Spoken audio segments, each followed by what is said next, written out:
Hi, folks. Welcome back to the Cincinnati Razorback Room. I'm your host, Cincinnati Dennis, coming to you from beautiful downtown Siloam Springs. Today, we're going to work with the 1927 Eastern Colored League All-Stars. Some great players, some Hall of Famers, some very obscure players. So kick back and enjoy the 1927 Eastern Colored All-Stars. Our first player that we're going to work with today is a guy named Rats Henderson. Rats got his name because they found a rat in a guy's lunchbox.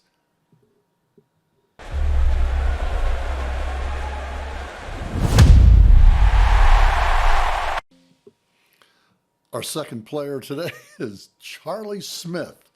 Hey, the guy may have been small, they called him Chino, but Satchel Paige said he was the second best hitter that he ever faced in his entire career.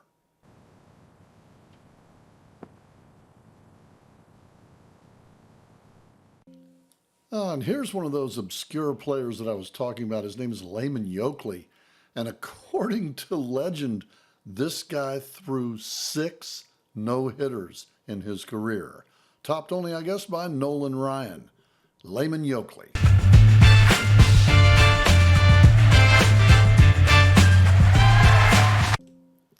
All right, here's another player, another great hitter. His name's Charlie Mason.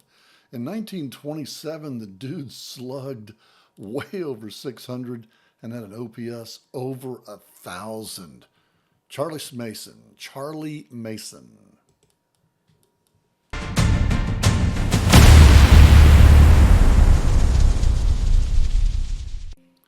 I'll tell you what, I really have a lot of fun doing these obscure player videos, guys I've never heard of before. I get to make their cards and I learn, and here's one right here, a catcher named Mac Eggleston. In 1927, this dude was on fire, batted .373 and slugged .539. A catcher, Mac Eggleston.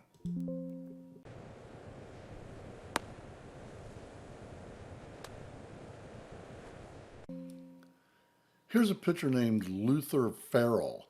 And Luther's big claim, he was kind of a mediocre pitcher during his career, but in 1927, in the playoffs, he pitched a 7-inning no-hitter for his team. They were called the Bacharach Giants, and he threw a no-hitter against the Chicago American Giants during that series.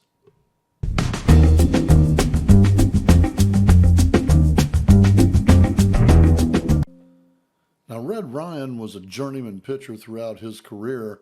In fact, he even kind of had a mediocre record of 65-43, but he had a 1.32 ERA plus. The guy could flat bring the baseball. Red Ryan.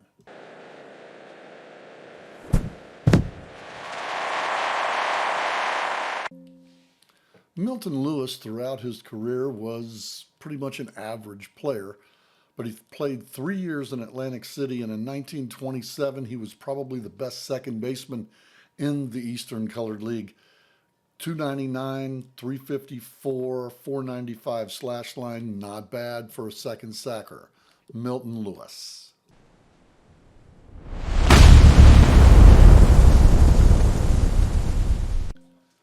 George Scales had a season to remember in 1927. The guy played a wicked third base, batted .419, had an 1150 OPS and a 200 OPS plus. George Scales, All-Star 1927, and this is a great card.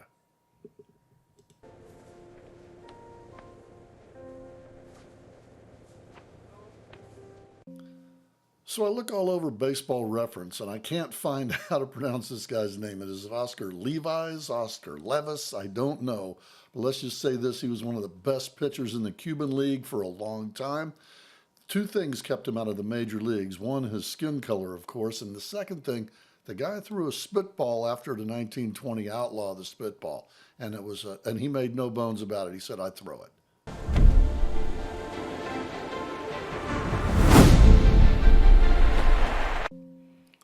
Known as a hothead, Dorothy Cooper once threw dirt in the face of an umpire, got suspended. He also sued Effa Manley, Hall of Fame lady, for having a broken ankle and actually won the lawsuit against Effa Manley. Darrell T. Cooper.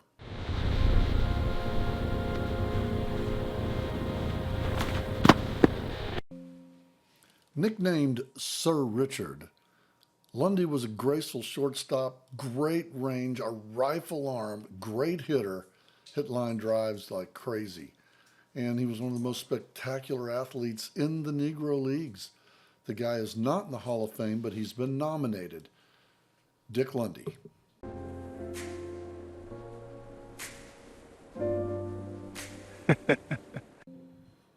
Ben Taylor's nickname is Old Reliable.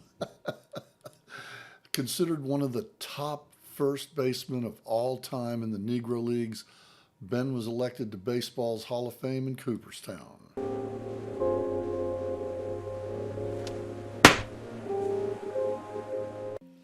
Considered by most as the second best catcher ever in the Negro Leagues, Biz Mackey may have even been the best catcher.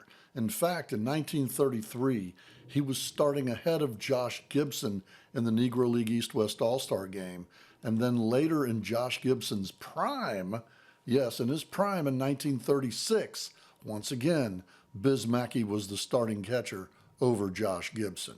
Hall of Famer Biz Mackey.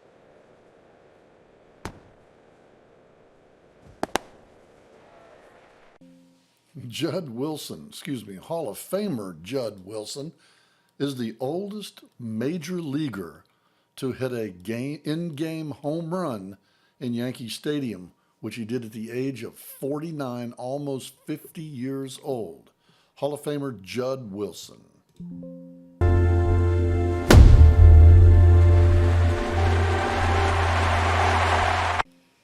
Heavy Johnson played for the Kansas City Monarchs and then went to the Eastern Colored League. Heavy Johnson won the Triple Crown for the Kansas City Monarchs, but he also spent 7 years during the prime of his career serving the United States in the military.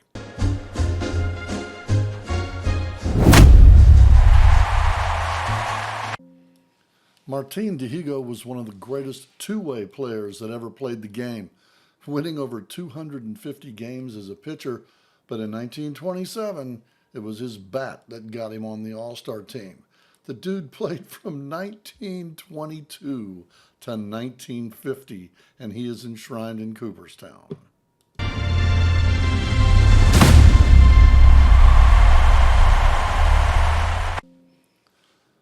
A lot of people think that Oscar Charleston was the greatest player to ever play in the Negro Leagues, and some say that he may have been the best baseball player that ever did play. Five-tool player, as well as a great manager, Hall of Famer, Oscar Charleston could do it all, and his card highlights this 1927 set of Eastern Colored League All-Stars.